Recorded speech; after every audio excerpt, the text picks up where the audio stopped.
Okay, back now to Ciara. You are very welcome back to the permanent TSB Ideal Home Show. I'm coming to you live from the DFS Showhouse, where it's all about style, inspiration, and generally feeling quite jealous.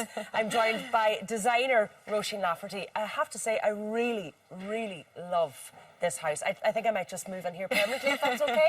Yes, thank you very much.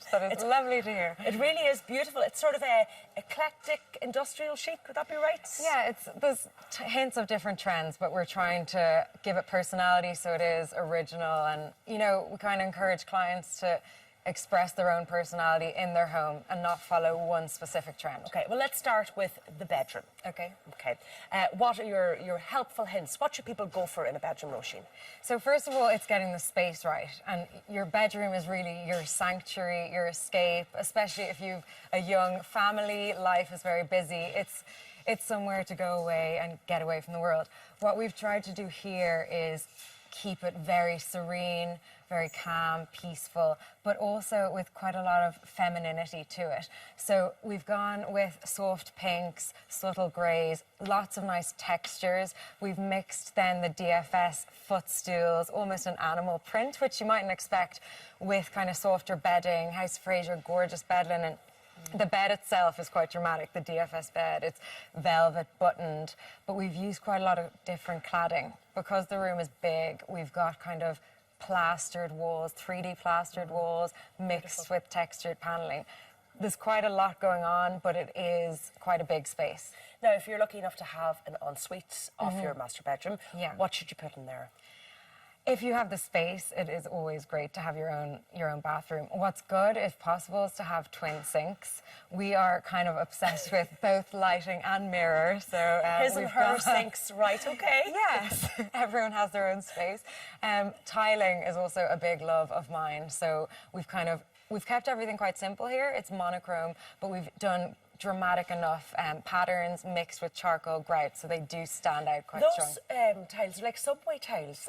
They're called. Yeah. And they're everywhere at the moment, and I think they're beautiful, but you've actually put in a grey grout as opposed to the off-white cream grout that people normally put in. Yeah, the grout really gives you different options. So a cream grout will just make it more subtle, it will read like a wall. We've tried to make it more dramatic, so it stands out, it contrasts nicely against the white tiles.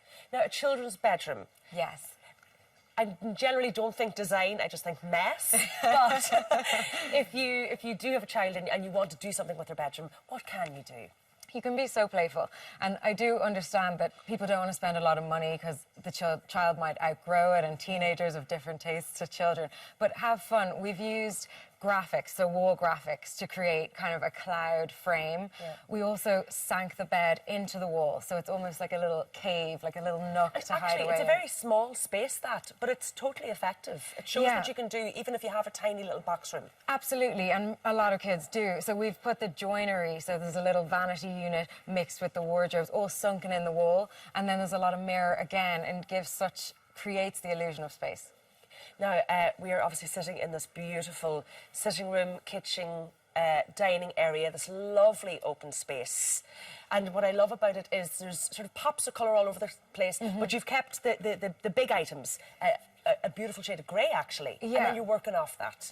Yeah, so what we wanted to do here was, first of all, have a kind of mixture of styles. So we've got a mixture of, you know, the DFS chair here, it's a lot more Scandinavian feel mixed with the DFS Liberty. So there's a lot of different styles, but because the sofa is very much an investment, I tend to recommend going quite safe with that. You know, you can put really vibrant cushions and textiles on top of it, but spend the money on something a little safer. But go for one colour and then you can update it. Absolutely, because if you go for a full pattern, you can get sick of it quite quickly. A plain grey is a great base. It goes with everything. It goes with every pattern, every colour. We can see it there. Is grey a trend at the moment? Are we going to get over grey? I personally love it, but I'd be frightened that maybe, you know, in 2 years we'll not like grey anymore. I think it's a pretty versatile colour. Yes, okay, there has been an obsession with grey for a while. I'm a lot happier than a cream or magnolia obsession. But I think if you layer it up with lots of different colours, it will not look bland. You know, that's the important thing. Create depth with the prints and pictures you put with it, with rugs, with textiles. Yeah. You were talking there about cream and magnolia, and for a while there, kitchen units were all about cream and magnolia. Sure. And you've actually gone for a very dark colour, which I think people might be scared of, but it really works. Because the kitchen is quite seamless, I think it works because we framed it again in a bulkhead. So we wanted to frame the view. There's no dust gathering spaces. So the black, it's quite sleek, minimal. And then you've got your contrasting island, which is in raw timber. That natural material contrasts well with the black. So don't be afraid to go for dark colours. We have it on a wall here, we have it in the kitchen. Yeah. Because we think about going for light colours all the time because we want to maximise space. But actually, if you've got the right lighting around it, it still works. Absolutely. Lighting is key. We've got some stunning lights from Mullen Lighting. My favourite room in the house is actually the library, which is almost black. It's Templar grey and it's again, a small intimate. Space, but it's beautiful. Yeah, so the idea with that was it's very much different to the open plan area. It's a kind of sanctuary. Roisin Lafferty, thank you so much for joining us. So many ideas. I'm going to be here all day. But for now, it's back to you in studio.